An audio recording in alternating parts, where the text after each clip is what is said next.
นี่คือเป็นอ่างพี่น้องภูเขาบ้านอ่างตำบลนาตาลในมื้อนี้พาหลานชายมาเที่ยวภูบ้านอ่างตำบลนาตาลได้หม่องนี้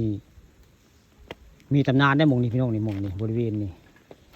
ยามหน้าฝนนี่เขาเจ้ามาหาการหายังนี่มานอนนี่นอนบ่ได้เขาเจ้าว่านี่บริเวณนี้ตลาดมาเพ่มาเพ่ไปทางใต้พี่เพราะว่าชาวบ้านอ่างเล่าขานมาหลายคนในบริเวณนี้ยามมาการมายังนี่มานอนบ่รับเขาเจ้าพอมานอนก็จะเจอได้นี่เจออย่างผีหลอกเขาเจ้าวัดบงนี่บริเวณนี้ท่าตาเข้มลูกน้ำพุงได้เขาเรียกว่าท่าตาเข้มแล้วนี่บริเวณนี่ไม่ได้พาหลานทรายมาบริเวณท่าตาเข้มที่หลานทรายพูเชียงยามเชียงยะได้พูนี่แหละท่าตาเข้มด้านนี่ท่าตะเข็บบ้านนี่แหละท่าตาเข้มบ้านอ่างแล้วนี่ทางลงน้ำพุงแล้วพี่น้องอันนี้มองละผ้าบ้าน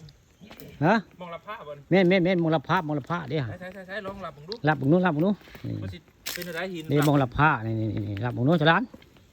นี่ฮะมีน้ำเรียบร้อยมองละผ้านี่พวกนายพรานเขาเจ้ามานี่เขาชิมละผ้าเนี่ยนี่แต่ว่ามองนี่อัศจรรย์ได้เขาเจ้าเอาหลายคนได้มองนี่ฮะเป็นไทยมารับมานอนมองนี่ชินวนมารับได้คือพี่น้องประจำพี่น้องเขาเจ้าเอาได้นี่เพราะว่าเป็นเจ้าหัวจักบ้านผู้ข้าอยู่นี่เด้ทนางอยู่นี่ทนางก็คือผู้ข้าเนี่ยเป็นทนางเลยแต่ว่ามื้อนี้ได้พาหลานมาเที่ยวถ้ำเที่ยวหิวมื้อนี้แล้วก็ท่าตาเข้มนะวงนี้คือท่าตาเข้มได้ทางลงน้ำพุงได้เพิ่นปลูกยาได้ตาเข้มบ้านนางตำบลนาตาลเพิ่นปลูกยาได้เป็นพ่อป่าทองคำพาชมนี่แหละมื้อนี้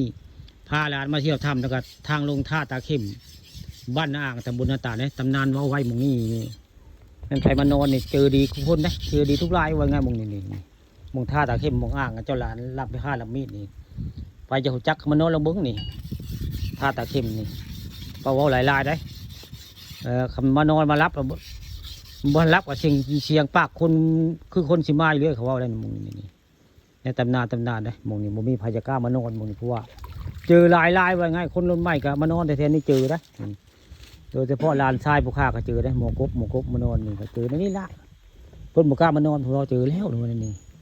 จะได้ว่าได้ตำนานได้หมดมันเป็นธรรมดาได้หมดนี่เดี๋ยวใครเติบอยู่ได้ในประวัติได้วันนี้ก็เลยสิพาเจ้าลานไปเข้าถ้ำได้มีถ้ำในข้างใต้นี่ยับลงไปสิมีถ้ำได้สิมีถ้ำบิ๊กในมองใต้ลงไปนี่แล้วก็มองนี่ข้างหน้าคือจะเป็นทางลงท่าตาเข้มลงน้ำพุ่งเพราะเนี่ยย่างไปนี่บางคนก็สิบหูได้ท่าตาเข้มเป็นอะไรนี่เลยคือท่าตาเข้มบ้านอ่างบนนี้สมัยเราปลูกยาได้เหลือแต่ตำนานท่าตาเข้มมาเราตุ้ยแล้วได้ท่าตาเข้มยายโซดบ้านอ่างเนี่ยเหลือแต่ตำนานนี่ก็คือทางลงน้ำพุงท่าตาเข้มเนี่ยมีเพิ่นห้อยเพิ่นเลยที่เลยนี่แหละทางลงน้ำพุงบกไก่ได้ลงไปกับรูน้ำพุงเลยแหละนี่แหละคือท่าตาเข้มบ้านอ่างตำบลนาตาลจะลานลงทับบ่ครับนี่ทับอยู่ข้างหน้านี่บ่เอาบอกไอ้บ่บ่นี่ย่างไปนี่เดี๋ยวสิให้ท